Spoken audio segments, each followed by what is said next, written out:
পশ্চিমবঙ্গ বিধানসভা নির্বাচনের দ্বিতীয় দফা ভোট গ্রহণ চলছে। ৭ জেলার ১৪২ আসনে এবার ভোটার ৩,২১,০০,০০০-এর বেশি। এই নির্বাচনে বিশেষ নজর ভবানীপুরে মমতা শুভেন্দুর লড়াইয়ে। মমতা বনাম শুভেন্দুর অগ্নি পরীক্ষা, হাড্ডাহাড্ডি লড়াইয়ে ১ ইঞ্চি জায়গা কেউ কাউকে ছাড়তে নারাজ। বুধবার সকাল থেকে পশ্চিমবঙ্গের ১৪২ আসনের ৭ জেলার ৩,২১,০০,০০০-এর বেশি মানুষ ভোটাধিকার প্রয়োগ করছেন। অন্যান্য নির্বাচনের থেকেও গুরুত্বপূর্ণ এই নির্বাচন। গণতন্ত্রের এই বড় উৎসবে কলকাতা, হাওড়া, হুগলি, ২৪ পরগনা, নদিয়ার কেন্দ্রগুলোতে চলছে ভোট গ্রহণ।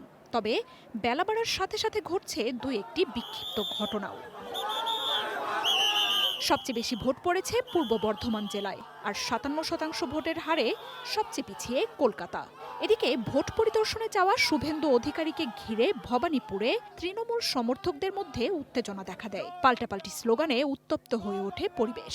পরে লাঠিচার্জ করে পরিস্থিতি নিয়ন্ত্রণে আনে কেন্দ্রীয় বাহিনী। এদিকে ভোট ঘিরে নানা অনিয়মের অভিযোগ এনেছেন তৃণমূল নেত্রী মমতা বন্দ্যোপাধ্যায়। বিরোধীদের বিরুদ্ধে ভোটিং মেশিনে জালিয়াতি ও কারচুপির অভিযোগও এনেছে দলটি।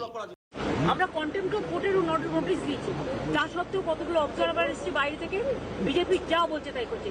তুমি যখন বেরিয়ে গিয়ে দেখেছো আমাদের সব পোস্টার খুলে দিয়েছে, সব এইভাবে ভোট হয়। তবে বিজেপির দাবি, বাংলায় নিশ্চিত হার জেনে নির্বাচন ঘিরে গুজব ছড়াচ্ছে তৃণমূল। তৃণমূল একটা নিকৃষ্ট মানের চোর, ভোট চোর, মানে করতে দেবো না।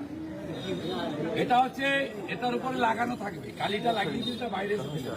এদিকে এদিন ভোট দিতে দেখা গেছে শুভেন্দু অধিকারী, তৃণমূলের second in command Abhishek Bandyopadhyay, Mamata Banerjee, Shreya Pandey, Sovandeb Chattopadhyay, রচনা ব্যানার্জি, বিজেপির রূপা গাঙ্গুলি সহ দুই দলের হেভিওয়েট প্রার্থীদের। শান্তিপূর্ণভাবে ভোট হচ্ছে। যারা সিনিয়র সিটিজেন আছে বা অসুস্থ আছে তাদেরকে যাতে আগে তাদের ভোটটা করিয়ে নেওয়া যায়। চিন্তা করবেন যে বিগত ১৫ বছর ধরে মমতা বন্দ্যোপাধ্যায় আমাদের পশ্চিমবাংলার মানুষের জন্য কি কি উন্নয়ন করেছে এবং কি কি প্রকল্প নিয়ে এসেছে, এবং তার সুবিধে প্রতিটি মানুষ ঘরে বসে পাচ্ছেন। देखिए ना, सुबह सुबह सब लोग आ गए। इस बार मतदान एकदम खास होगा। ये जितना भी कोशिश करें इन लोग की खेल खेलना। ক্ষমতা ধরে রাখার জন্য সকাল থেকে উত্তপ্ত কলকাতার ভবানীপুরে চলছে মমতার দল তৃণমূলের তরফে জয় বাংলা স্লোগান। পাল্টা স্লোগানে মুখর বিজেপিও। দুপুর ২টা পর্যন্ত পশ্চিমবঙ্গের দ্বিতীয় দফার নির্বাচনে ভোট পড়েছে ৬০%-এর কাছাকাছি। তবে শেষ হাসি কে আসবে তার জন্য তাকিয়ে থাকতে হবে আগামী ৪ মের ফলাফলের দিকে। মার্জিয়া উপমা, ওয়ান ইন্টারন্যাশনাল ডেস্ক।